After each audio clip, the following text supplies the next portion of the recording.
పరమేశ్వర స్వరూపమైన సర్వ నమస్కారం. కలిబాధ మాన్ప తిరుమల కలియుగ వైకుంఠమనగా గైసేసిన మీ సలలిత కరుణా హృదయము కలలోనను మరువరాదు కంజదలాక్షాని. కేవలం కలియుగంలో మనుష్యులు అనేకమైనటువంటి పాపకర్మలు చేసి లెక్కలేనన్ని ఆపదలు ఎదుర్కోవలసిన అగత్యం ఏర్పడుతుందని తాను వైకుంఠమును విడిచిపెట్టి సప్తగిరుల మీదకొచ్చి వెంకటాచల పర్వతం మీద ఆనందనిలయ విమానంలో తాను విరాజమానుడై పిలిచినంత మాత్రం చేత పలికి ఉద్ధరించేటటువంటి ఆ భగవంతుని యొక్క కరుణాహృదయాన్ని మనం ఎన్నటికీ మరువకూడదు అని ఆయనకి ప్రస్తుతి చేస్తూ కలిబాధ మాన్పడం కోసం ప్రధానంగా మనుష్యులు ఆశ్రయించవలసినటువంటి రూపాలలో ఒకటి చండీ స్వరూపం. కలవు చండీ అని. చండీ పరదేవత అంటే చిడి కోపని ఇది చండీ అని. చండీ హోమం చేస్తున్నారు అంటారు. శారదా నవరాత్రులు వస్తున్న ఈ చండీ హోమానికి విశేషమైనటువంటి ప్రాధాన్యత. దుర్గా సప్తశతీ మంత్రాలతో అనుసంధానం చేస్తారు. అందులో ఆ చండీపర దేవత కోపంగా ఉంటుంది అని. కోపంగా ఉంటుంది అన్న మాటని కొంచెం జాగ్రత్తగా అర్థం చేసుకోవాలి. దీని మీద కోపం, ఎందుకు కోపం?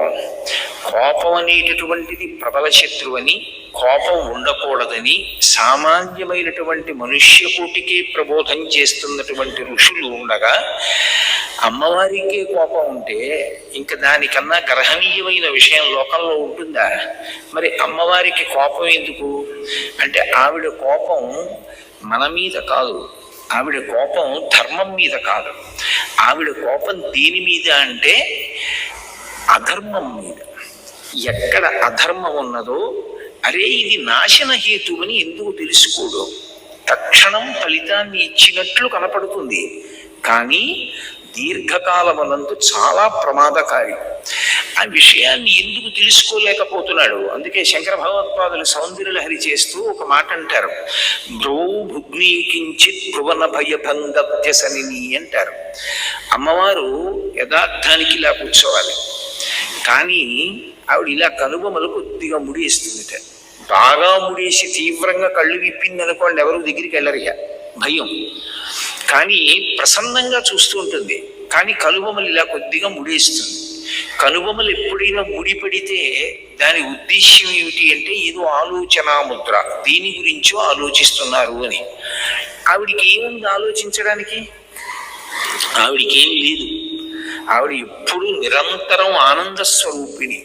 అటువంటి తల్లి దేని గురించి ఆలోచిస్తుంది అంటే శంకరాచార్యులు వారు అన్నారు, అరే ఈ మనుష్యులకు నేను బుద్ధి ఇచ్చాను కదా, బుద్ధి ఇచ్చినప్పుడు వీళ్ళకి ఏదైనా ఇబ్బంది ఏర్పడితే నా వంక తిరిగి అమ్మా అని పిలిస్తే పలకడానికి సిద్ధంగా ఉన్నాను కదా, ఉన్నప్పుడు వీళ్ళు ఎందుకు నా వైపు తిరగరు?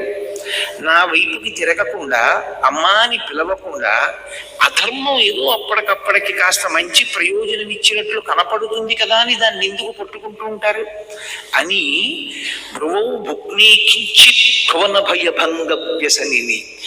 నీకు అధర్మం పట్ల అనురక్తి కలుగుతుంటే నా వైపుకి తిరిగి అమ్మాను, నీకు ధర్మం మీద అనురక్తిని కల్పిస్తానుగా, నేను కాపాడతానుగా, నేను రక్షిస్తానుగా, నన్ను ఎందుకు పిలవవు? నేనుండగా పిలవకపోతే ఏం నువ్వు రక్షించకూడదా అంటే మరి మనుష్య ప్రాణికి బుద్ధినిచ్చిందిగా అమ్మవారు. బుద్ధినిచ్చినప్పుడు అమ్మాని కనీసం పిలవాలిగా, అలా ఎందుకు పిలవరు వీళ్ళు అని కొద్దిగా కనుబొమలు ఉడివేస్తుంది. అందుకని చండీ పరదేవతని ఆరాధన చేస్తే, అమ్మవారికి నమస్కారం చేస్తే దానివల్ల వచ్చేటటువంటి ప్రయోజనం ఏమిటి అంటే మనలో కలిగేటటువంటి అధార్మికమైనటువంటి ఆలోచనలు పోయేటట్టు చేస్తుంది, ధార్మికమైనటువంటి ఆలోచన కలిగేటట్టు చేస్తుంది. అందుకే మీరు ఎప్పుడైనా గమనించండి, అమ్మవారి చేతిలో ప్రధానమైన ఆయుధాలు ఏముంటాయి అంటే 5 పుష్పబాణాలు ఉంటాయి, చెరుకు విల్లు ఉంటుంది, పాశం ఉంటుంది, ఒక చేతిలో అంకుశం ఉంటుంది, 4 చేతులలో 4 పట్టుకుంటుంది. పక్కనే ఉన్నటువంటి కాంచీపురంలో ఉన్నటువంటి కామాక్షి పరదేవత కూడా ఈ ఆయుధాలే పట్టుకుంటుంది.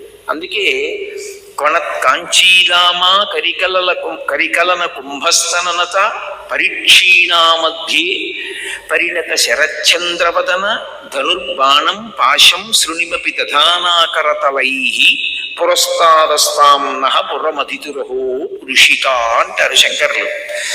ఎందుకు ఆయుధాలు పట్టుకోవడం అంటే, చెరుకు మీరు ఎటు నుంచి కొరకండి తీయగా ఉంటుంది, అటు కొరకండి ఇటు కొరకండి మధ్యలో కొరకండి తీయగానే ఉంటుంది. కోరికలన్నీ కూడా నా వైపు నుంచి వచ్చిన కోరికలు నాకు తీయగా ఉంటాయి.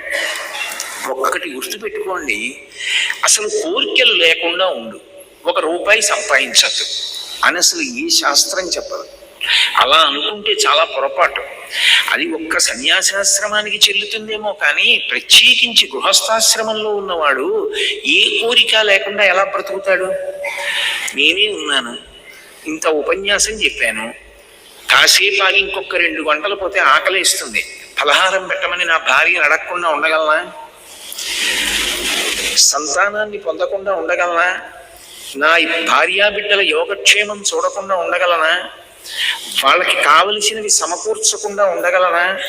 కోరిక లేకుండా ఎలా బ్రతుకుతాడు మనిషి? కానీ ఇక్కడే చిన్న విషయాన్ని జ్ఞాపకం పెట్టుకోవాలి. కోరిక పుట్టడం ఎప్పుడూ తప్పు కాదు, కోరిక తీర్చుకోవడం ఎప్పుడూ తప్పు కాదు. అసలు శాస్త్రం దాన్ని తిరస్కరించలేదు. మీరు బాగా పట్టుకోవలసినటువంటి విషయం. ఎందుచేత అంటే, అలా కానీ అంటే అంతకన్నా పైశాచికత్వం ఇంకొకటి లేదు. ఈశ్వరుడు నిజంగా ఆ మాట అన్నాడు అనుకోండి, ఆయన కన్నా వికృతమైన మనస్తత్వం ఉన్నవాడు ఇంకొకడు లేడు.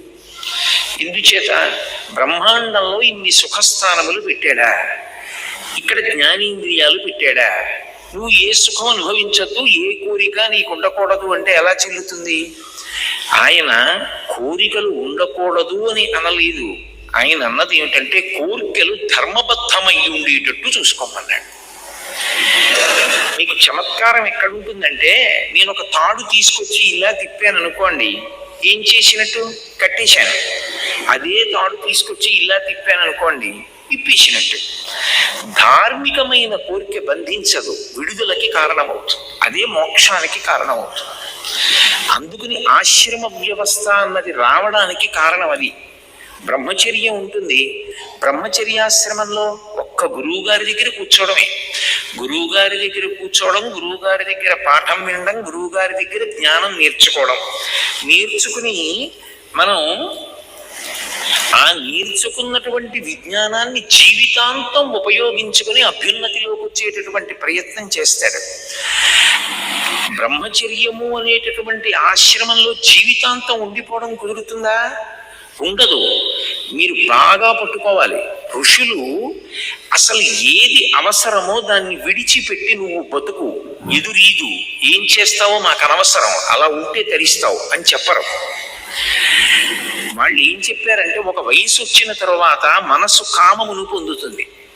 ఇప్పుడు ఆ కామాన్ని నువ్వు తీర్చుకోవద్దు అని బలవంతంగా తొక్కి పెట్టారనుకోండి, అది కాలు కింద పాము ఎలా ఉంటుందో అటువంటిది. రామాయణంలో ఆ రావణాసురుడు 10 తలకాయలు తెగిపోయి యుద్ధ భూమిలో పడిపోతాడు.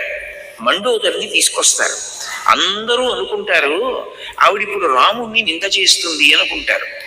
ఆవిడంటుంది రావణాసురుడి దగ్గరికి వచ్చి, ఓరి దుర్మార్గుడా, నువ్వు రాముడి చేతిలో చచ్చిపోలేదు, నీ ఇంద్రియముల చేతిలో నువ్వు చచ్చిపోయావు.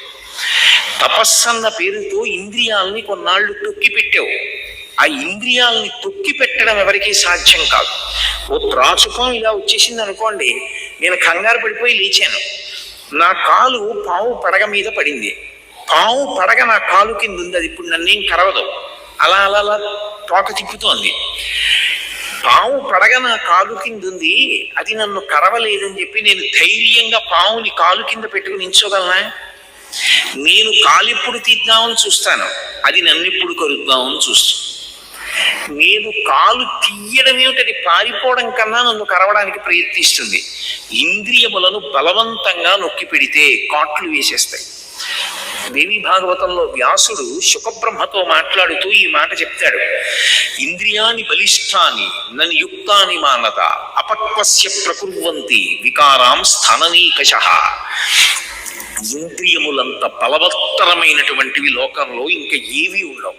అందుకే భాగవతంలో ప్రహ్లాదుడు హిరణ్యకశిపుడితో మాట్లాడుతూ అంటాడు, లోకములన్నీయున్ గెలిచినాడవు, ఇంద్రియానీకము చిత్తమున్ విలువనేరవు, నిన్ను నిబద్ధు చేయు భీషణ శత్రురార్పుర ప్రభిన్నుల చేసిన ప్రాణికోటిలో నీకు విరోధి లేడొకడు, నిర్పున చూడుము దానవేశ్వర అంటాడు. ఇంద్రియాల్ని అరిషడ్వర్గాల్ని గెలవగలిగితే సమస్తాన్ని గెలిచినట్టే. అంత తేలిక కాదు ఇంద్రియాల్ని గెలవడం. అందుకే ఋషులు ఏం చేశారంటే, ఒక వయసు వచ్చిన తరువాత మనసులో పొటమరించినటువంటి కామాన్ని ధర్మంతో ముడివేసేశారు. ధర్మబద్ధమైన కామము విడుదలకి కారణం, అది బంధించదు. ఇప్పుడు ఏమైంది? కామపత్ని కాదు, అందుకే సనాతన ధర్మంలో ఆమె ధర్మపత్ని. ఆమె ఎందు కామం ఉంచుకోవడం దోషం కాదు, కానీ ఆ కామము పరస్త్రీ ఎందు ఉండకూడదు. మీరు అందుకే చాలా జాగ్రత్తగా గమనించండి. ఋషులు సమస్య ఒక్కటి చెప్పరు, సమస్యకి విరుగుడు చెప్తారు. నువ్వు కామము చేత పట్టుబడకూడదు, క్రోధము చేత పట్టుబడకూడదు అన్నాను అనుకోండి, మీరు లేచి ఏమంటారు? మేము పట్టుబడ్డం ఏమిటంటే అది మమ్మల్ని పట్టుకుంది, మేము దాన్ని పట్టుకోలేదు, అది పట్టుకుంది, అది ఎలా వదులుతుంది మమ్మల్ని అంటే? ఋషి మార్గం చెప్పాడు. ఆయన అన్నాడు, మాతృవత్పరదారీషు, నువ్వు ఆడతనాన్ని చూస్తే పాల కింద నిప్పు పొంగుతాయి, నువ్వు అమ్మతనాన్ని చూస్తే పాల మీద నీళ్లు కిందకి వెళ్ళిపోతాయి.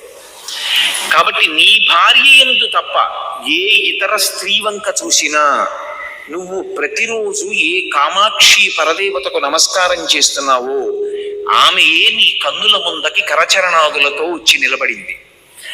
ఆ తల్లి వీడిని అనుగ్రహిద్దామని రోజు చదువుతాడు కదూ, సహస్రశీర్షవదన అని చదువుతున్నాడు నామాల్లో.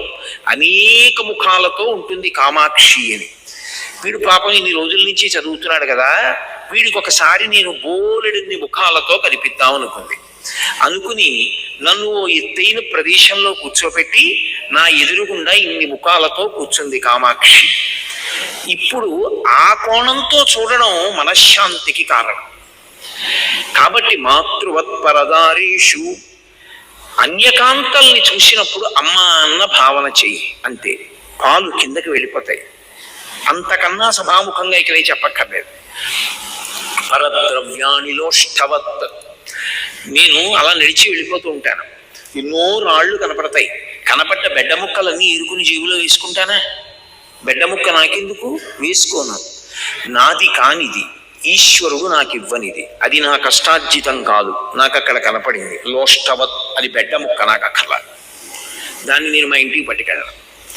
కాబట్టి నీది కానిది ఈశ్వరుడు నీకు ధర్మబద్ధంగా ఇవ్వనిది నీకు కనపడితే అది బెడ్డ ముక్క, వదిలిపెట్టి వెళ్ళిపో.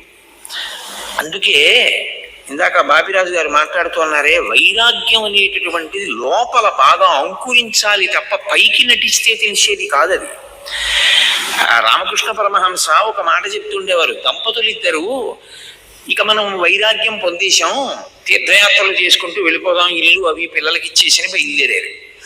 కొంత దూరం వెళ్ళిపోయిన తర్వాత ఒక బంగారు ఉంగరం ఒకటి కనపడింది. భర్త దాని మీద కాలు పెట్టి భార్యని పిలిచి వెనకాతలు వస్తోంది ఆవిడ అన్నాడు, నువ్వు ముందు నడు, 4 అడుగులు వస్తానులే అన్నాడు. ఆవిడంది, నీ వెనక నేనుగా రావాలి, భర్త వెనక భార్య వెళ్ళాలి, భార్య ముందు భర్త వెనక నడిస్తే అది దారుణమైన నడక. ఎవరైనా చనిపోతే ఏ ధర్మోదకాలో ఇవ్వడానికి ఎడుతుంటే ముందు భార్య నడవాలి, వెనక భర్త నడవాలి, అది దారుణమైన నడక అంటారు. ముందు భర్త నడిచి వెనక భార్య నడిస్తే మంగళప్రదమైన నడక అంటారు. అంటే అన్ని వేళలా అలా నడవక్కర్లేదు, ఎప్పుడు అసలు భర్త కన్నా ముందు భార్య ఉండకూడదండి కాదు, ఇంట్లో బయలుదేరినప్పుడు ఆయన వెనక ఆవిడ బయలుదేరాలి. ఇప్పుడు మా తక్కువ అండి అని ఉండదు అందులో. నేను అసలు మీకు ఒక మాట చెప్తే మీరు నాతో అంగీకరిస్తారు. మనిషి గొప్పతనం ఎక్కడుంటుంది అంటే వశపడడంలో ఉంటుంది. ఒక కుక్క వశపడింది కాబట్టి అన్నం పెడుతున్నాం, ఇల్లు కాస్తోంది. గుర్రం వశపడింది కాబట్టి ఎక్కుతున్నాం, లక్ష్యానికి తీసుకెడుతోంది. గాడిద వశపడింది కాబట్టి బరువు వేస్తున్నాం, నడుస్తోంది. ఏనుగు వశపడింది కాబట్టి వెంకటేశ్వరుడి ఉత్సవమూర్తిని పెడుతున్నాం, మాడవీధుల్లో తిరుగుతోంది. సింహం వశపడింది కాబట్టి సర్కస్లోకి తీసుకొస్తున్నాం. జంతువులు వశపడితేనే ఉపయుక్తం అవుతుంటే మనిషి ఎవరికీ వశపడనంటే వశపడాలి. ఎంత గొప్పవాడైనా గురువుకు వశపడాలి, భార్య భర్తకు వశపడాలి, కొడుకు తండ్రికి వశపడాలి. అలా వశవర్తి అయితేనే రాణిస్తాడు.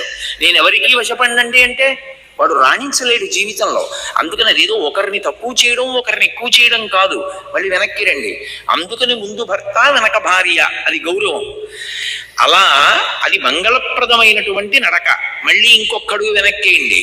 భార్యాభర్తలు ఇద్దరూ బయలుదేరారు, ఉంగరం కనపడింది, భర్త దాని మీద కాలు పెట్టి భార్యని ముందుకు నడవమన్నాడు. ఆవిడండి మిమ్మల్ని అనుగమిస్తాను మీ వెంట, ఎందుకు నేను ముందుకెళ్ళడం ఎందుకు, మీరు నడవండి నేను నడుస్తానండి. లేకపోతే అలసటగా ఉందా, నేను నిలబడతాను. ఆయన అనుకున్నాడు, బాబోయ్ ఇది నడవమంటే నడవట్టే, ఏమీ లేదులే ఒక్క 4 అడుగులే వస్తాను అన్నాడు. ఆవిడంది, ఇంకా ఇంత వైరాగ్యం వచ్చిందని ఇద్దరం ఇంటి నుంచి బయలుదేరినా మీకు బంగారం ఉంగరానికి బెడ్డ ముక్కకి తేడా తెలుస్తోందన్నమాట. అసలు వైరాగ్యం ఎవరికి వచ్చింది? ఆయన అనుకున్నాడు ఈ ఉంగరం చూస్తే తీసుకుంటుందేమో, మళ్ళీ లేనిపోని ఆలోచనలు వస్తాయని కాలు కింద పెట్టాడు.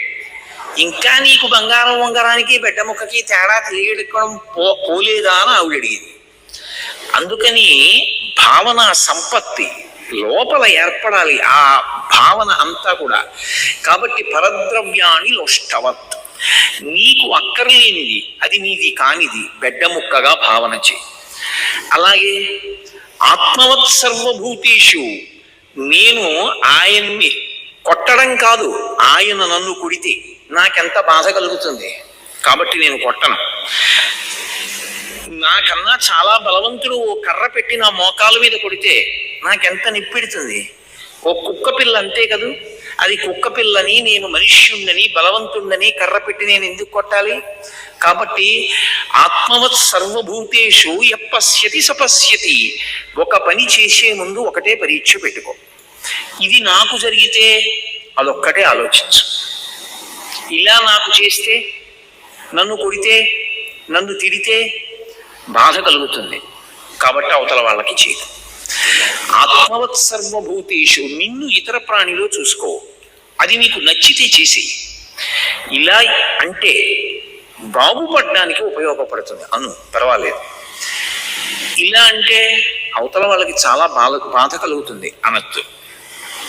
ఇది ఋషి సమస్య చెప్పడు, సమస్యతో పాటు పరిష్కారం చెప్తాడు. అందుకే కామము పొటమరించినప్పుడు ధర్మపత్నిని పక్కకి చేరుస్తారు వివాహము అని. ఇప్పుడు విశేషమైన భగవంతుణ్ణి పొందడానికి గృహస్థాశ్రమం పనికొచ్చింది. ఇద్దరూ చెయ్యి పట్టుకుని నడుస్తారు. ఇది కట్టు మీద కట్టు, ఓ కట్టు విప్పరు. ఏదో పచ్చగడ్డి తీసుకొచ్చి రైతు ఆనపకాయ కోయడానికి ఎడుతూ ఇంక ఇంటికి వెళ్ళిపోతున్నాడు. ప్రదోష వేళ అయిపోతే పాదు ముట్టుకోకూడదు. ఒరే నేను ఆనపకాయ కోసుకొస్తాను అని కొడుకుని పిలిచి పచ్చగడ్డి మూట కట్టు, ఇంటి దగ్గర ఆవుకి వేయాలన్నాడు. కొడుకు తాటాకు తీసుకొచ్చి తలప కట్టారంటారు. తలపలా చేసి పచ్చగడ్డి కింద నుంచి పెట్టి మోకాలు పెట్టి నొక్కి గడ్డిని గట్టిగా కట్టాడు. తండ్రి ఆనపకాయ కోసుకుని కాళ్ళు చేతులు కడుక్కుని వచ్చాడు. ఎరా పచ్చగడ్డి మూట కట్టావా? మోపు కట్టానండి అన్నాడు. చూశాడు, నిజంగా వాడి బలానికి కట్టిన కట్టు నిలబడదు. అలా అంటే వాడు బాధపడతాడు. తండ్రి ఏం చేశాడంటే ఇంకో తాటాకు తీసి తలప తెచ్చి మళ్ళీ పచ్చగడ్డి కింద నుంచి పెట్టి తన మోకాలతో గట్టిగా నొక్కి గట్టిగా బిగించి కట్టాడు. ఇప్పుడు కొడుకు వేసిన కట్టు వదిలైపోయి తనంత తాను జారిపోతుందా లేదా? కట్టు ఇప్పాలా? ఇప్పక్కర్లేదు. అందుకే బ్రహ్మచారి కావడానికి ఉపనయనం ఉంటుంది, బ్రహ్మచర్యం పోవడానికి మంత్రాలు ఉండవు. జారిపోతుందంటే గృహస్థాశ్రమం అన్న కట్టుబడితే బ్రహ్మచర్యం అన్న కట్టు జారిపోయిందంతే. ఆ కట్టోటి మళ్ళీ విడిపించడానికి మంత్రాలు ఉండవు, మళ్ళీ దానికి ఎక్కడ క్రతువులు ఉండవు. ఇప్పుడు గృహస్థాశ్రమానికి వెళ్ళాడు. గృహస్థాశ్రమంలో ఏ కోరిక లేకుండా ఎలా బతుకుతావు?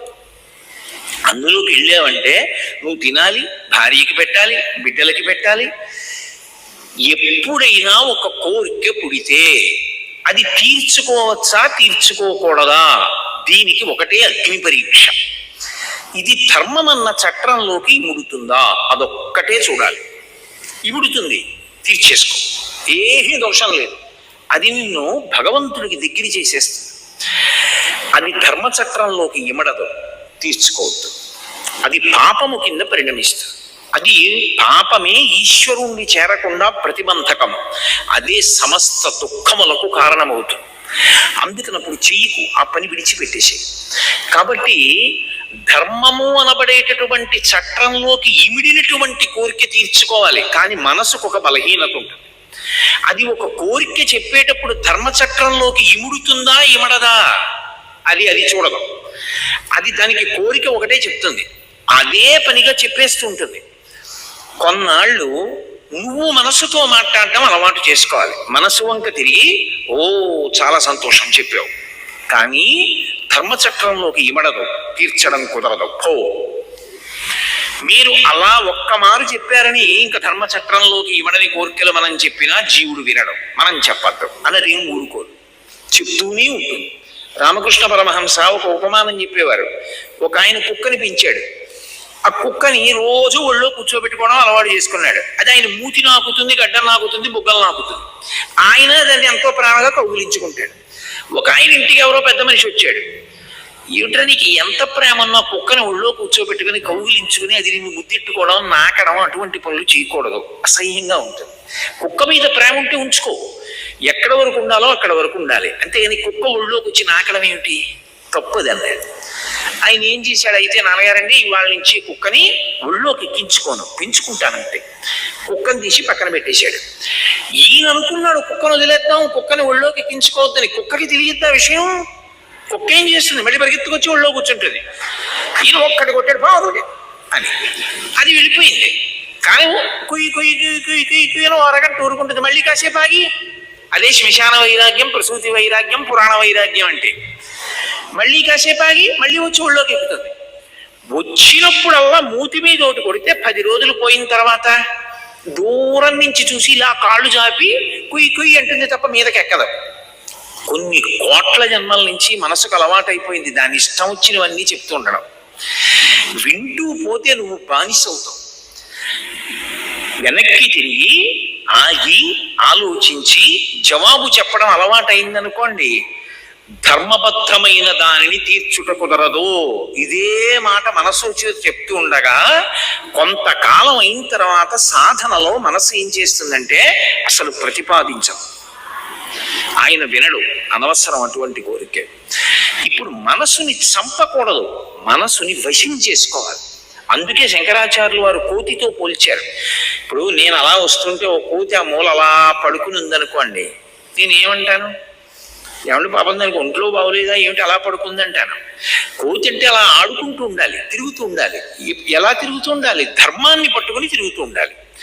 ధర్మం పట్టుకుని నువ్వు ఎన్ని కోరికలు కోరుకో, ధార్మికమైన కోరికలు. అంటే మీకు ఒక్క ఉదాహరణ చెప్తే పట్టేసుకుంటారు. నాకు చక్కెర పొంగల్ తినాలనుంది, ధర్మమా అధర్మమా? నేను గృహస్థుని, చక్కెర పొంగల్ తినాలని కోరిక పుడితే తప్పేమిటి దాంట్లో? కానీ నా కొరకుని వండుకుని తినేయకూడదు. మా ఆవిడ్ని పిలిచి ఏమోయ్ రేపు పొద్దున చక్కటి చక్కెర పొంగల్ చెయ్యి అని దాన్ని తీసుకెళ్ళి వెంకటరమణమూర్తికి నైవేద్యం పెట్టి, ఇప్పుడు మీ ఇష్టం ఏ స్వామికి అయితే ఆ స్వామికి నైవేద్యం చేసి దాన్ని నేను తినే ముందు మధుర పదార్థం కాబట్టి అది అవతల వారికి సంతోషాన్ని ఇస్తుంది కాబట్టి కొద్దిగా తీసి పక్కన పెట్టి నేను చక్కెర పొంగల్ని ప్రసాదంగా కళ్ళకద్దుకుని తిన్నాను అనుకోండి, అది నన్ను ఏమీ బంధించదు, అది ప్రసాదమైంది. ఇప్పుడు సరికదా, నేను మధుర పదార్థం ప్రసాదం ఇంకొకరికి పెట్టాను కాబట్టి అది నా ఉద్ధరణకు కారణమవుతుంది. కాబట్టి ఏది ధర్మబద్ధమైన కోరికయో అది బంధించదు, ఏది ధర్మబద్ధము కాదో అది బంధిస్తుంది. ఇప్పుడు ధర్మబద్ధమై కోరిక ఉండాలి అంటే పరిశీలించుకోగలిగినటువంటి శక్తి మనకి కలగాలి. దానికే భక్తి అని పేరు. ఎందుకు నేను తీర్చుకోకూడదలా అంటే, అలా తీర్చుకోవద్దు అని పరమేశ్వరుడు చెప్పాడు. నేను ఆయన చెప్పినట్లు బ్రతుకుతాను, దానికే భక్తి. అందుకే పాశం పట్టుకుని మామూలు కోర్కెలన్న పాశాలు వద్దురా అని భక్తి పాశాలు వేసి దగ్గరికి లాక్కుంటుంది ఆవిడ. ఏ విధమైనటువంటి అధార్మికమైనటువంటి భావనలు లోపల నుండి పుట్టవు. కానీ దానికో చెల్లెలు ఉంటుంది, దాని పేరే క్రోధం. కోరిక తీరలేదనుకోండి కోపం వస్తుంది. కోపానికి గుర్తు అంకుశం. ఎందుకని ఏనుగు చాలా గొప్పది, కానీ మావటికి ఎందుకు లొంగుతుంది? ఆయన మీద కూర్చుని అంకుశంతో దాని మస్తిష్కంలో పొడుస్తాడు. ఆ తల పోటు, తల బద్దలైపోయినట్టు ఉంటుంది, దానికి భరించలేదు. అందుకే అంకుశం అక్కడ పెట్టాడు అనుకోండి, దానికి ఎంత భయం. మీరు ఎప్పుడైనా పెద్ద పెద్ద దేవాలయాల్లో చూడండి, ఏనుగు ఒక లక్షణం ఉంటుంది, అది కదలకుండా ఉండలేదు. దాన్ని 2 కాళ్ళ ముందు అంకుశం పెట్టి మావటి ఆ పక్కన కూర్చుంటాడు, ఎవరితోనో మాట్లాడుతుంటాడు. ఏనుగు కదలకుండా ఉండలేదు కదా, అది కదలాలి. ఎలా? ముందు అంకుశం ఉంది, అంకుశాన్ని దాటను కూడా దాటదు, దాటకుండా ఇలా తొండం ఇలా ఊపుతుంది అడ్డంగా, అయితే ఇలా ఇలా అంటూ. కాలు మీరు ఎప్పుడైనా గమనించండి, ఏనుగుని కాలు ఎత్తుతుంది ఇలాగా, అంకుశం దాకా పెడుతుంది, మళ్ళీ వెనక్కి తీసేసి వెనక్కి పెట్టేస్తుంది కాలు. అంకుశం దాటి మాత్రం కాలు వీదు. అంకుశానికి ఏనుగు లొంగిపోయింది. ఏనుగు ఎంత పెద్దదో ఒక్కసారి కోపం అంటూ వచ్చేయాలి, కానీ లోపల నుంచి, బయట నుంచి లోపలికి రాదు, లోపల నుంచి బయటకు వస్తుంది. ఇది వచ్చినప్పుడు ఏనుగు అంత ఉంటుంది. అసలు దానికి వశపడిపోయిన వాడిని, కోపంతో ఉన్నవాడిని ఫోటో తీసి వాడికి చూపించండి, వాడే తెల్లబోతాడు. ఇలా ఉంటారా ఇంత వికారంగానే? అంత భయంకరమైన స్థితిలోకి తీసుకెళ్ళిపోతుంది, మనిషిని ఆలోచించనివ్వదు, ఊపేస్తుంది. అటువంటి కోపం మనని పాడు చేయకుండా ఉండాలంటే అమ్మవారి పాదాలు పట్టుకోవాలి. అమ్మవారు ఏం చేస్తుందంటే ఇప్పుడు దాన్ని సాధన కింద మారుస్తుంది. ఎలా అంటే కోపము ఉత్తమ కోపంగా మారుతుంది. ఉత్తమ కోపంగా మారడం అంటే కోపం మీద కోపం వస్తుంది. ఇన్నాళ్ళు నాకు చాలా కోపం అండి అనేవాడు, ఇప్పుడు అంటాడు ఏమిటి నాకు ఈ దిక్కుమాలిన కోపం, అయిన దానికి కాని దానికి కోపమే, ప్రతిదానికి కోపడ్డమే, పైగా కోపం పోకుండా అలా గుండెల్లో తిష్ట వేసి కూర్చోవడమే. ఇంకా ఏమిటి స్థితి, చిచి నేను ఈ కోపం విడిచిపెట్టాలనుకుంటాడు. ఇప్పుడు కోపం మీద కోపం ఎందుకు వస్తుందంటే అమ్మవారి అనుగ్రహం వల్ల ఆ జాడ్యం వదిలిపోతుంది. ఇవి కలియుగంలో ఉండేటటువంటి ప్రబల శక్తులు. ఇదే మహానుభావుడు ధర్మరాజు గారితో మహర్షి చెప్పిన మాటలు. కామక్రోధములు 2 పీడించేస్తాయి, ధర్మబద్ధములు కావు. దీనివల్ల ఏమైపోతాడంటే మనుష్యుడు మళ్ళీ కొన్ని కోట్ల జన్మల పాటు తిరియక్కువగా వెళతాడు. మనుష్య జన్మ ఎన్నాళ్ళు ఉంటుందండి? మహా ఉంటే 70, కాకపోతే 80, పూర్ణాయుద్ధాయం ఉంటే 100. ఉంటే మాత్రం అందరూ కంచికామకోటి పీఠాధిపత్యం వహించిన చంద్రశేఖరేంద్ర సరస్వతి మహాస్వామి వారిలా అపారమైన జ్ఞాపక శక్తితో ఉంటారా? ఉండరు. 80 ఏళ్ళు వచ్చేటప్పటికి విస్మృతి వచ్చేస్తుంది, గుర్తుండదు. తాళం ఎక్కడ పెట్టాడో గుర్తుండదు, వీడెవరో గుర్తుండదు, వాడెవరో గుర్తుండదు, ఏం మాట్లాడాడో గుర్తుండదు, చెవులు వినపడడం తగ్గిపోతుంది, కళ్ళు కనపడడం తగ్గిపోతుంది, శరీరము జర్జరీభూతం అవుతుంది. అప్పుడు అటువంటి స్థితిలో అన్ని జ్ఞాపకం ఉంటాయని నమ్మకం లేదు. 20 ఏళ్ళు వచ్చే వరకు శాస్త్ర పరిజ్ఞానం కలగనే కలగదు. మిగిలినవి 60 ఏళ్ళు, సగం నిద్రలో పోయింది, ఇక మిగిలింది 30 ఏళ్ళు. సంసార పోషణలో 20 ఏళ్ళు పోయింది, మిగిలింది 10 ఏళ్ళు. 10 ఏళ్లలో మిగిలినవి ఎన్ని కార్యక్రమాలు ఉన్నాయి? ఎక్కడ భగవద్భక్తి, ఎక్కడ నిలబడుతుంది? అందుకే అసలు అమ్మవారి అనుగ్రహం కలిగినటువంటి వాడికి ఉండేటటువంటి లక్షణమేమి అంటే వాడు నిరంతరము పరిశీలనాత్మకమైనటువంటి దృష్టితో ఉంటాడు. ధర్మం వైపుకి అడుగు వేస్తాడు తప్ప అధర్మం వైపుకి అడుగు పడకుండా ఆవిడ జాగ్రత్తగా పొదివి పట్టుకుంటుంది. పట్టుకుని ఎప్పుడూ ధర్మం గురించి ఆలోచించేటట్టుగా చేస్తుంది.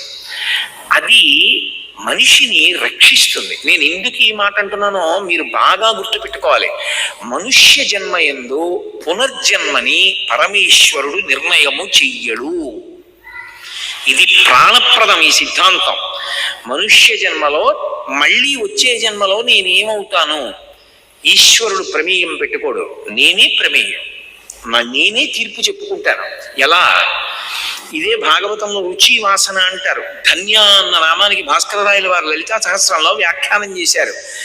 మనసు ఊపిరి మీద ఆధారపడుతుంది, ఆలోచనలు మనసు మీద ఆధారపడతాయి. ప్రతి విషయం చేసినవన్నీ మనసు గుర్తు పెట్టుకుంటుంది. రుచి వాసన అనుభవిస్తుంది, వాసన గుర్తు పెట్టుకుంటుంది, మిల్లిమిల్లిగా వదిలేస్తుంది, కొన్నిటిని పట్టుకుంటుంది. బాగా తనకిష్టమైనది ఏదో దాని మీద నిలబడిపోయినప్పుడు ఆఖరి ఊపిరిలో ఆఖరిసారి మనస్సు కదులుతుంది. ఆఖరి కదలికలో తనకు అత్యంత ప్రీతిపాత్రమైనది ఏదో దాన్ని స్మరిస్తుంది. ఈశ్వరుడు అడుగుతాడు జీవుణ్ణి, నిన్నేళ్లు బ్రతికించాను, ఏది స్మరించావు చివర? ఆయన దగ్గర అబద్ధం ఎలా చెప్తావు? కుదరదు. ఇన్నేళ్లు బ్రతికావు, ఆఖరిన దేన్ని స్మరించావు?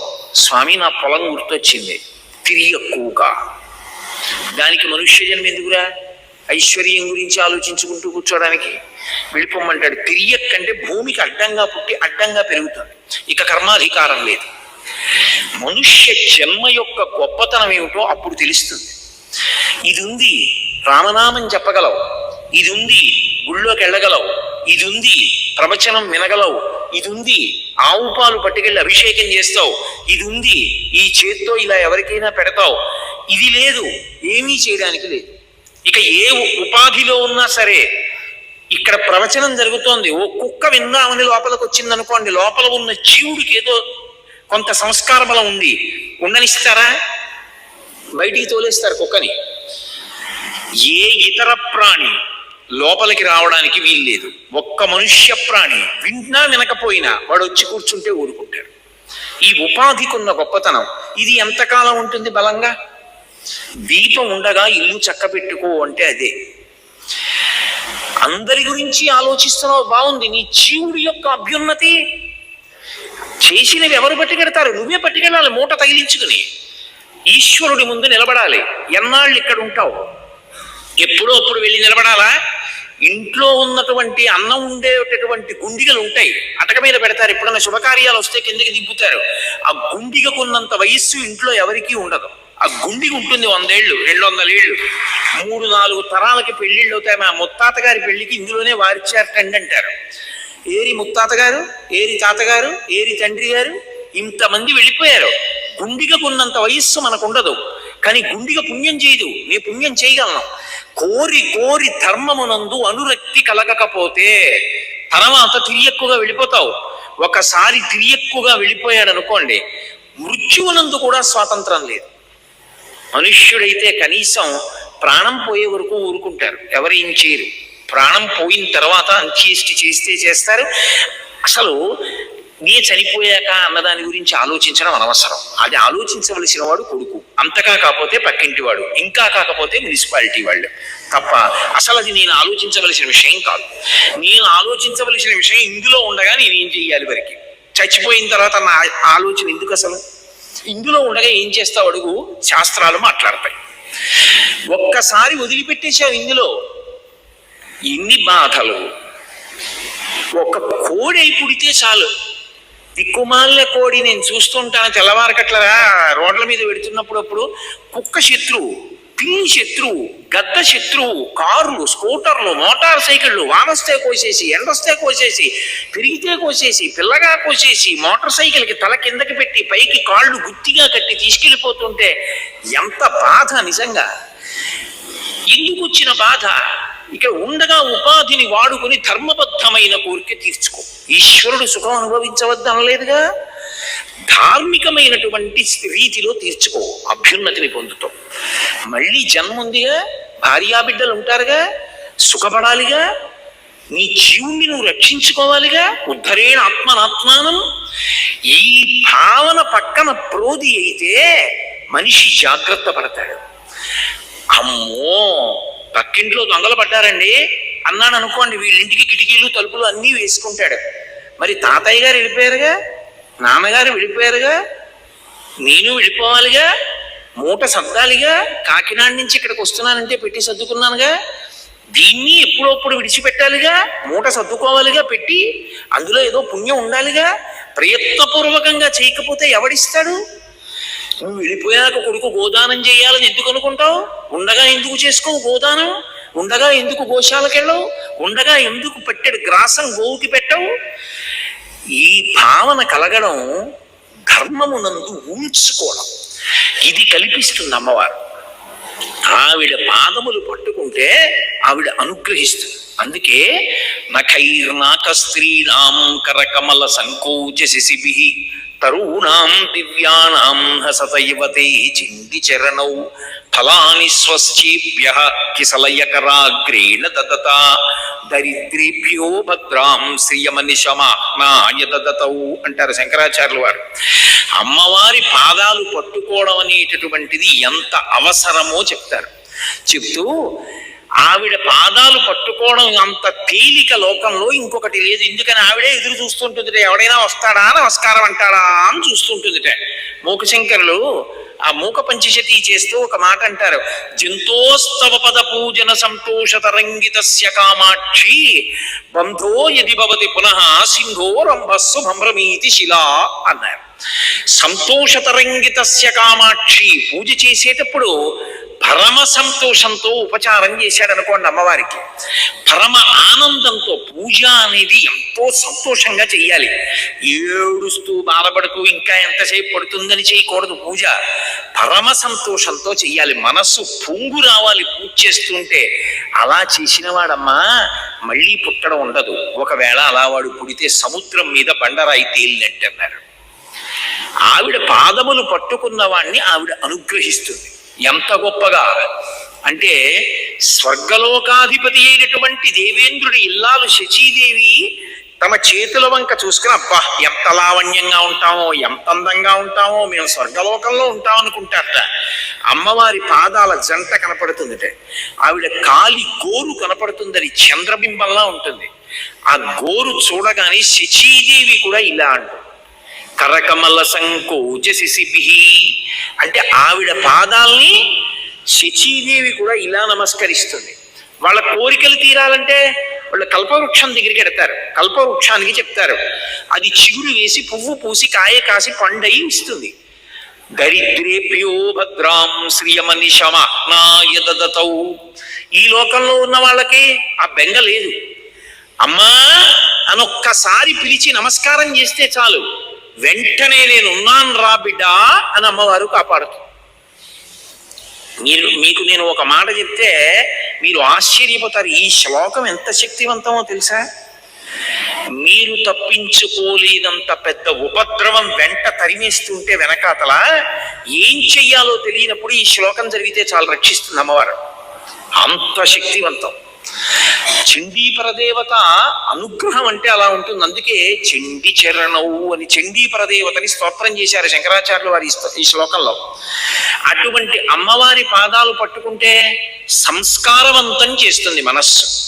ఇక్కడ మీరు నన్ను ఒక ప్రశ్న అడగచ్చు, ఏమండి ఒకవేళ అసలు కోర్కెల మీద వ్యామోహం పోక, అసలు వ్యామోహం అనేటటువంటిది పోతే కదండి ధర్మబద్ధం చేసుకుందామన్న కోరిక. ఆయన అలా చెప్తాడు కానండి, ఏడాదికి ఒకసారి వచ్చి ఇవన్నీ అనుభవించడంలో ఎంత సంతోషంగా ఉంటుంది. ఏమిటి ధర్మచట్రం అని పట్టు కూర్చుంటే ఎక్కడ తీరుతాయండి?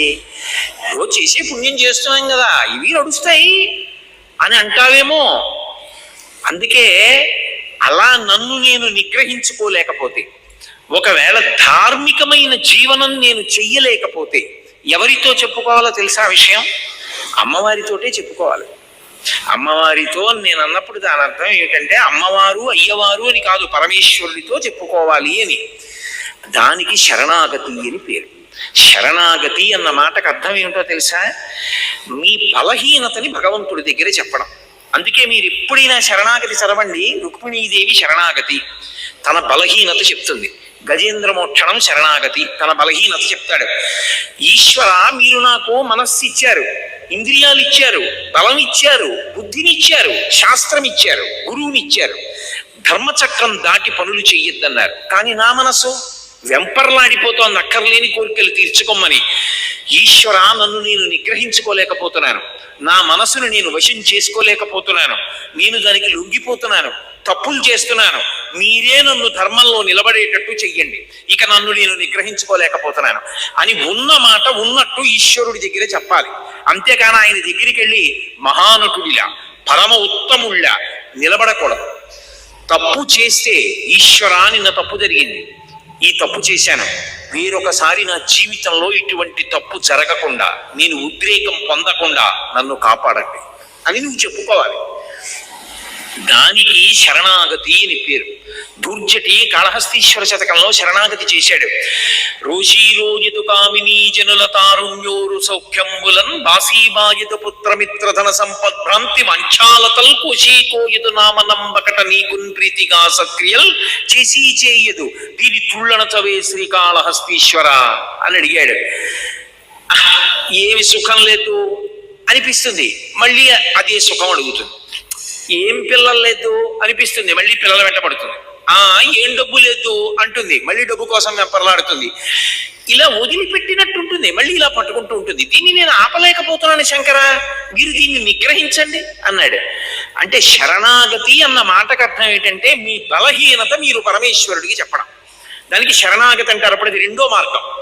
మనమే ధార్మికంగా బతకకపోతే అది భగవంతుడికి చెప్పాలి, అమ్మవారితో చెప్పాలి వెళ్ళి, అమ్మా ఇలా అవుతోంది, నన్ను నేను నిగ్రహించుకోలేకపోతున్నాను, తప్పు చేస్తున్నాను, అమ్మ నువ్వు నాకు ధర్మమునందు అనురక్తి అని ఆవిడ దగ్గర ఒప్పుకొని బలహీనత చెప్తే ఆవిడ అనుగ్రహిస్తుంది. మీరు మళ్ళీ నన్ను ప్రశ్నిస్తారు నాకు తెలుసు, అసలు కామం ఆవిడ ఇవ్వకపోతే దరిద్రం వదిలిపోయిందిగా.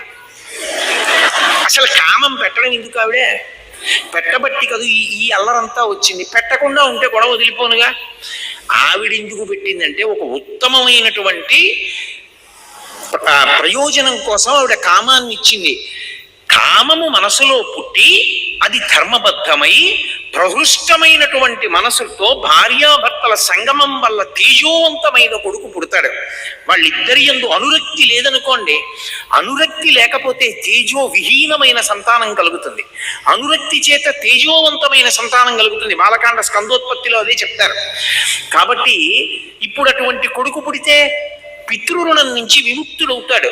పితృరుణం నుంచి విముక్తుడు అవ్వాలంటే కామం ఉండాలి, కానీ కామము ధర్మబద్ధము కావాలి. నీ భార్య ఎందుంది, అదేం బంధించదు, అదేం పట్టుకోదు. అదే సీతమ్మ అంటుంది, నివర్తయ మనోమత్త స్వజనే క్రియతాం మనః. నీ వారి యందు నీ మనస్సుంచుకో, ధర్మమైపోయింది. నీ వారి యందు మనసుంచుకోకపోతే ప్రమాదానికి కారణమైపోతుంది. కాబట్టి ఇప్పుడు ఆవిడెందుకు ఇచ్చింది, పితృరుణం నుంచి విముక్తుడివికా అని ఇచ్చింది. కానీ అది మన బలహీనతగా మారిపోతే అదే అమ్మవారితో చెప్పాలి. అందుకే శరణాగతి ఎంత గొప్పదో తెలుసా అండి. అసలు శరణాగతి నోటితో చెప్పడం కాదు, శరణాగతి త్రికరణ శుద్ధిగా చెయ్యగలిగితే నయితి నయితి నయితి నయితి అంటూ జ్ఞాన మార్గంలో వెళ్ళినప్పుడు చిట్ట చివర ఏ లక్ష్యాన్ని చేరుతాడో, శరణాగతి మార్గంలో కూడా అదే ప్రయోజనానికి వెంటనే వెళ్ళిపోతాడు. సత్య ఫలితం ఉత్తర క్షణం వెళ్ళిపోతాడంతే. అంత గొప్పది శరణాగతి. ఎందుచేత అంటే మీరు ఇక్కడ ఒక విషయాన్ని బాగా పసిగట్టవలసి ఉంటుంది. నేను ఉదాహరణ చెప్తే మీరు పట్టుకుంటారు. ఒక రాజుగారు యుద్ధం చేస్తున్నాడు, మత్తగజం మీద నిలబడి శత్రువులతో యుద్ధం చేస్తున్నాడు. పక్కన ఓ బంటు కనబడ్డాడు. వాడిని అన్నాడు యుద్ధం చేస్తూ, ఇవాళ రాత్రి 9 గంటలకు ఒకసారి నువ్వు నా శిబిరంలో కలు అన్నాడు. ఆ సైనికుడు అన్నాడు, నేను సామాన్యమైన సైనికుణ్ణి, రాత్రి సేనాధిపతులు వస్తారు, మండలాధికారులు వస్తారు, ప్రజల్ని అక్కడ రాజ్యం పరిపాలనలో ఉన్న ఉన్నతాధికారులు వస్తారు, మీ దగ్గర విషయాలు కనుక్కోవడానికి నిర్ణయానికి మంత్రులు వస్తారు. 9 గంటలకి నేను మిమ్మల్ని ఎలా కలవగలను? వాళ్ళందరూ వెళ్ళాక రావాలి, అప్పటికి తెల్లవారిపోవచ్చు, మీరు కాసేపు విశ్రాంతి తీసుకోవచ్చు. ఎలా కలుస్తాను సామాన్య సిపాయిని అన్నాడు. ఇది నీ దగ్గర ఉంచుకో. రాజు ఉంగరం విసిరాడు.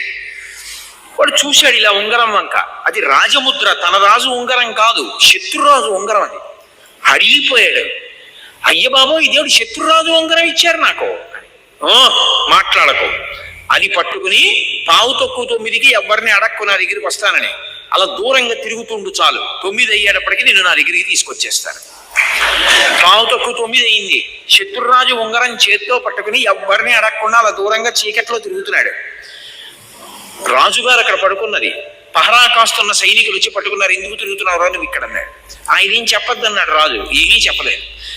ఎందుకు తిరుగుతున్నాడు వీడు ఇక్కడ, వీడికి అవసరం లేదే రాజుగారి శిబిరం దగ్గర.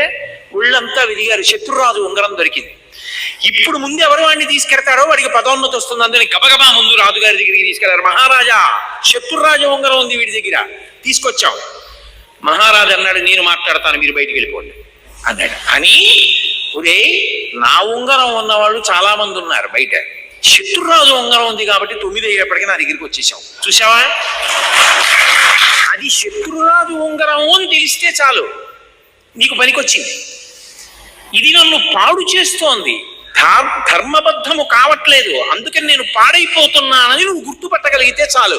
అమ్మవారికి ఆ మాట త్రికరణ శుద్ధిగా చెప్తే చాలు, అమ్మవారు జోక్యం చేసుకుని తన దగ్గరికి తీసుకెళ్తుంది, రక్షించేస్తుంది. కానీ నోటితో ఉత్తినే వెళ్ళి నేను ఆయన చెప్పమన్నాడమ్మా అందుకు చెప్తున్నాను అని చెప్తే కాదు, త్రికరణ శుద్ధిగా నేను ధార్మికంగా బ్రతకలేకపోతున్నాను, సాధన చేయలేకపోతున్నాను, కనీసం ఒక్కొక్కటైనా విడిచిపెట్టలేకపోతున్నాను, చిన్న చిన్నవి కూడా విడిచిపెట్టలేకపోతున్నాను, ఎప్పుడూ ప్రలోభాలే. లేదు, పరమేశ్వరుడు జోక్యం చేసుకుంటే తప్ప నా జీవితం చక్కబడదు అని నువ్వు భగవంతుడికి చెప్తే దాన్ని శరణాగతి అంటాడు. అందుకే కలియుగంలో భగవంతుడు 2 ప్రధాన సాధనములు ఇచ్చాడు కలి నుండి తప్పుకోవడానికి. ఒకటి సంస్కారవంతమైన పుణ్యమునందు అనువృత్తమైనటువంటి మనస్సుని సాధన చేత ఏర్పాటు చేసుకోవడం. రెండవది అలా లేనప్పుడు శరణాగతి చెయ్యడం. శరణాగతి ఉత్తర క్షణంలో ఈశ్వరుడు వచ్చేసేటట్టు చేస్తుంది. రుక్మిణీదేవి అగ్నిజ్యోతనుడికి ఇచ్చి లేఖ పంపించింది. లేఖ పంపించి కలులాత్మీయతమో నివృత్తి కొరకై గౌరీషు మర్యాద యవ్వని పాదంబుజతో యమందుములు గన్వాంచింతురో అట్టిని అనుకంపన్ విలసింపని వ్రతచర్యన్ 100 జన్మములన్ నిన్నే చింతించుచు ప్రాణములు విడచదన్ నిక్కంబు ప్రాణేశ్వర శ్రీయుతమూర్తి ఓ పురుష సింహమా సింహము పాలి సొమ్ము గోమాయువు కోరు చందమున ఈ దురాత్ముడు చైత్యుడు నీ పదాంబుజ ఛాయనైన నన్ను వడిదా కొనిపోయదనంచునున్నవాడు ఎరుగడు అద్భుతమైన భవత్ప్రతాపమున్ అని ఆ తల్లి నువ్వు వెంటనే వచ్చి నన్ను రక్షించాలంటే చదివాడంతే లేఖ శరణాగతి. ఇదిగో వస్తున్నానన్నాడు. వెనక్కెళ్ళి అన్నయ్యకి కూడా చెప్పలేదు. రథం ఎక్కేశాడు. వచ్చద విదర్భభూమికి చొచ్చద భీష్మకుని ప్రభు సురుచిరలీలం తెచ్చద బాలన్ వేల్మిడి వచ్చద అడ్డంబురిపులు వచ్చిన బోరన్ అన్నాడు. గబగబా బయలుదేరి వచ్చేశాడంతే. శరణాగతి ఉత్తర క్షణం ప్రయోజనాన్ని ఇచ్చేస్తుంది. ఒకటి సాధనన్నా చెయ్యాలి. అంటే సాధన ఎందు ఉడుదుడుకులుంటాయి. మనసు వెంటనే మాట వినదు. అది వింటలేదని దానితో ఘర్షణ పడకుండా మెల్లమెల్లగా ఒక్కొక్కటైన దుర్గుణములు విడిచిపెట్టే ప్రయత్నం చెయ్యాలి. అసలు నేను ఏమీ చేయలేకపోతున్నాను అనుకుంటే ఆ విషయం భగవంతుడికి చెప్పాలి. అది శరణాగతి. ఇప్పుడు సంసాధన అన్న మాటకు అర్థం ఏమిటంటే మనసుని సంస్కారవంతం చేసుకోవడం. మీకు నేను ఇందాక చెప్పా పునర్జన్మ దాని మీదే ఆధారపడుతుంది అని.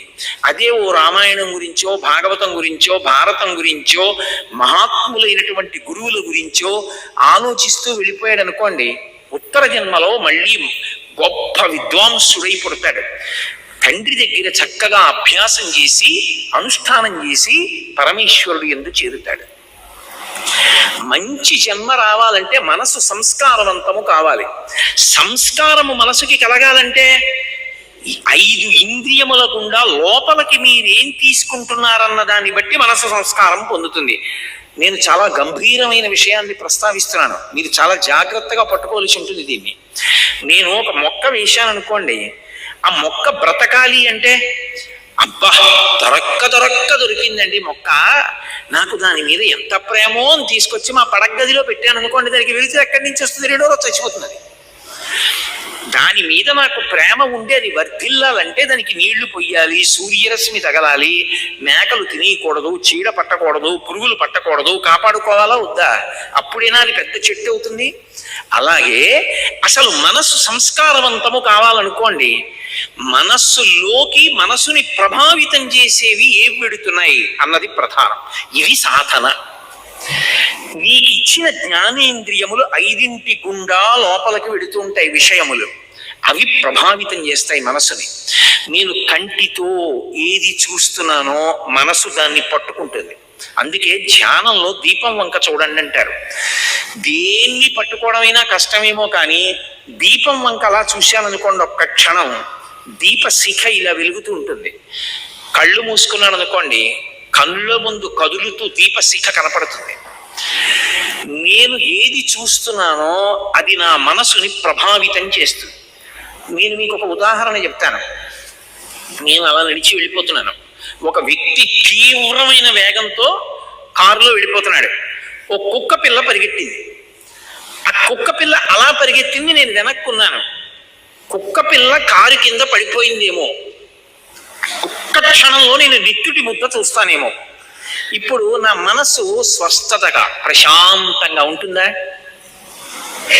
ఏదో ఒకటి కనపడే వరకు ఉద్విగ్నతకి లోనైపోతుంది. అబ్బా ఏమవుతుందో, అంత వేగంగా వెళ్ళిపోయాడు. కానీ అలా వెళ్ళిపోయిన తర్వాత కుక్క పిల్ల అలా భయంతో ఉండిపోయి కారు చక్రాలు అలా వెళ్ళిపోయి బతికిపోయి కుయ్యి కుయ్యి కుయ్యి కుయ్యి అందనుకోండి, అమ్మా బతికిందిరా బాబు, ఇది చచ్చిపోవడం చూస్తే నిజంగా ఇవాళ నా మనసు వికలమైపోయి ఉండేది అనుకుని, ఈ దిక్కుమాలిన కుక్క పిల్ల ఇలాగే తిరుగుతుందో ఏమిటో అని గబుక్కుని పట్టుకుని తీసుకెళ్ళి మళ్ళీ ఎక్కడో పెట్టేసి మీరు వెళ్ళిపోరా?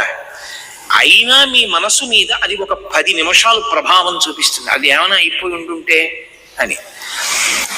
ఒక విషయాన్ని మీరు చూస్తే మీ మనసు తీవ్రంగా కదిలింది. నిరంతరం మనసుని పాడు చేసేవే చూస్తుంటే మనసు సాత్వికంగా ఎందుకు ఉంటుంది? ఉంటుందా? ఉండమంటే సంస్కారం ఏర్పడమంటే ఏర్పడుతుందా? ఒక్కనాటికి రాదు. అలాగే చెవులు. అందుకే వేదం ఇప్పుడు ఏం చెప్తుందంటే ఈ 5 జ్ఞానేంద్రియములు భగవత్పరములగుగాక అని అడుగుతుంది. చెవి వెంట అస్తమానం వినకూడనివే అన్ని విన్న తర్వాత మనసు దేని గురించి ఆలోచిస్తుంది? అవే ఆలోచిస్తుంది. వాసన ఏది రెచ్చగొడుతుందో, ఏది రజోగుణాన్ని కల్పిస్తుందో అవే వాసన చూస్తున్నాడు. మనస్సు తీవ్రంగా కదలకుండా ఎలా నిలబడుతుంది? తినకూడనివి తింటున్నాడు. మనసు వ్యగ్రతతో ఉండకుండా ఎలా ఉంటుంది? ముట్టుకోకూడనివి ముట్టుకుంటున్నాడు. మనసు వ్యగ్రత పొందకుండా ఎలా ఉంటుంది? ఇప్పుడు మనసు సంస్కారవంతం కావాలి అని చెప్తున్నాయా, చాలా మంచిగా ఉండండి అని చెప్పి కంటి నుంచి లోపలికి వెళ్ళకూడనివి, చెవి నుండి లోపలికి వెళ్ళకూడనివి అన్ని లోపలికి పంపిస్తున్నావు. మనసు ప్రశాంతంగా ఉండు అంటే ఉంటుందా? నాకు చెప్పండి. మీకు నేను ఒక కుక్క పిల్ల ఉదాహరణ చూపించా. కుక్క పిల్లకే అంత కదిలిపోతే ఎంత తీవ్రమైన ప్రభావం ఉంటుంది మనిషి మనసు మీద. సంస్కారవంతము కానటువంటి మనసు నుండి పుణ్యకర్మ రాదు.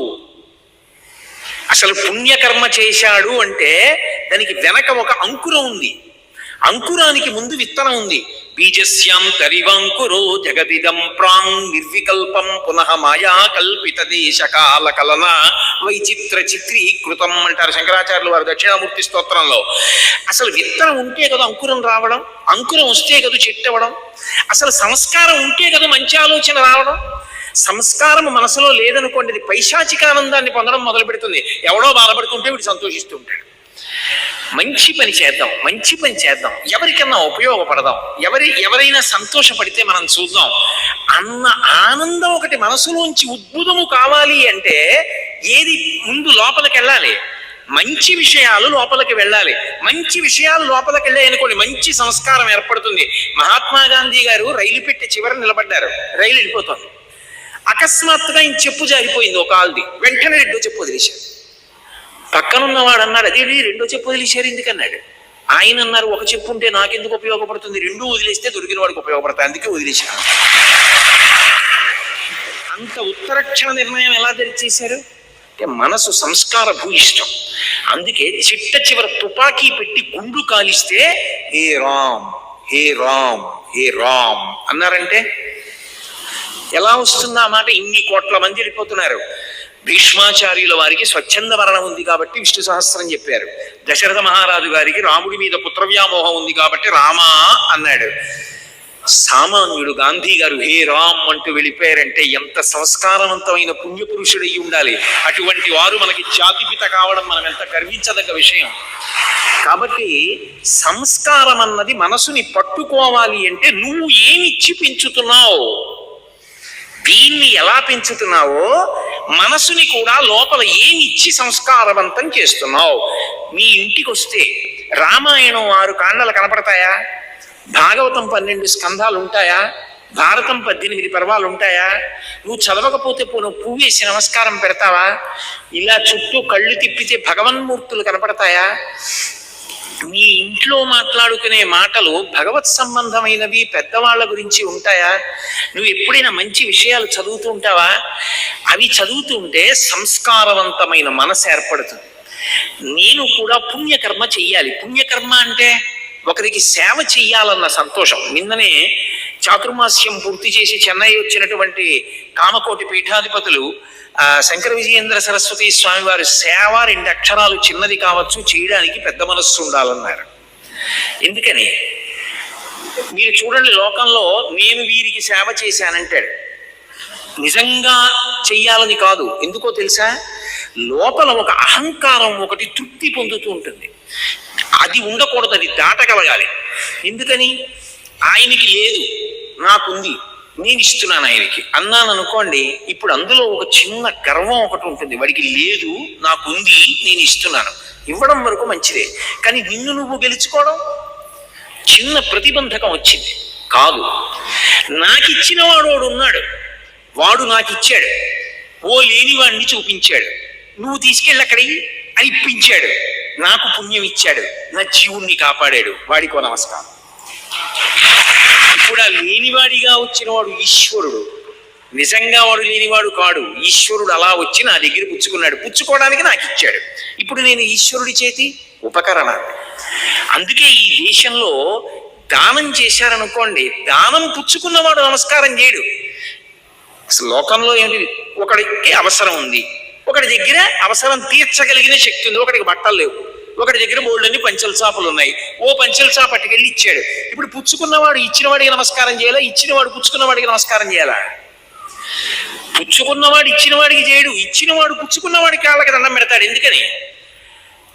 భాగవతంలో వామనమూర్తి ఘట్టంలో చెప్తారు, విప్రాయ ప్రకటిత వరాయ భవతే విష్ణుస్వరూపాయతే తత్ప్రామాణ్య విధే త్రిపాదశ్చ ధరణిం దాస్యామి యంచున్ క్రియాక్షిప్రుండై ధనుజేశ్వరుండు వడుగుం చేసాచి పూజించి బ్రహ్మ ప్రీతం అని ధారబోసే భువనం ఆశ్చర్యము పొందగా. బ్రహ్మప్రీతం అని పరమేశ్వరుడు సంతోషించుగాక. ఆయన రూపంలో వచ్చిన వాడు ఈశ్వరుడు. ఇవ్వగలిగినటువంటి ప్రజ్ఞనిచ్చింది ఆయనే. లేకపోతే నేనెక్కడి నుంచి ఇస్తాను? ఇవ్వగలిగానంటే ఆయన అనుగ్రహం. కోటేశ్వరరావు గారు ఉపన్యాసం చెప్పారని పైకి కనపడుతుంది. ఒక విషయం మీద మాట్లాడడానికి కావలసినటువంటి సమాచారం అంతా మెదడులో ఉన్నదాన్ని ఒక క్రమంలో బయటికి వచ్చేటట్టుగా చేసి, ఆ మాట్లాడేటప్పుడు తీసినటువంటి ఊపిరిని వాక్కుగా మారుస్తున్నప్పుడు డొక్క నిప్పెట్టి టక్కని పట్టుకుందనుకోండి, ఏం మాట్లాడతాను? అలా పట్టుకోకుండా 2 గంటల పాటు విషయాన్ని ఒక క్రమంలో వాక్యాలుగా మార్చగలిగినటువంటి ప్రజ్ఞనిచ్చి మాట్లాడిస్తున్న వాడొకడు లోపల ఉన్నాడు, వాడు మాట్లాడుతున్నాడు. ఈ మైక ఉపన్యాసం మాట్లాడుతున్నది, నేను మాట్లాడింది ఇది మాట్లాడుతోంది. ఇది నా ముందు ఎలా ఉంటుందో వాడి ముందు నేను అలా ఉన్నాను. అది పోతన గారు. అందుకే పలికిది భాగవతమట, పలికించు విభుండు రామభద్రుండట, నే పలికిన భవహరమగునట, పలికెద వేరొండుగాథ పలుకగనేలా. నేనా పలుకుతున్నది, రామచంద్రమూర్తి నా చేత పలికిస్తున్నారన్నారు మహానుభావుడు. ఇది సనాతన ధర్మంలో సేవ. మీరందుకే ఎప్పుడైనా ఒక విషయం గమనించండి, సేవ అన్నది మొదట ఎవరి దగ్గర ప్రారంభం అవుతుందంటే భగవంతుడి దగ్గరే ప్రారంభం అవుతుంది. ఆయన చెయ్యనిది మనం చేసేది ఉండదు. సేవ ఎక్కడ మొదలు? భగవంతుడి దగ్గరే మొదలు.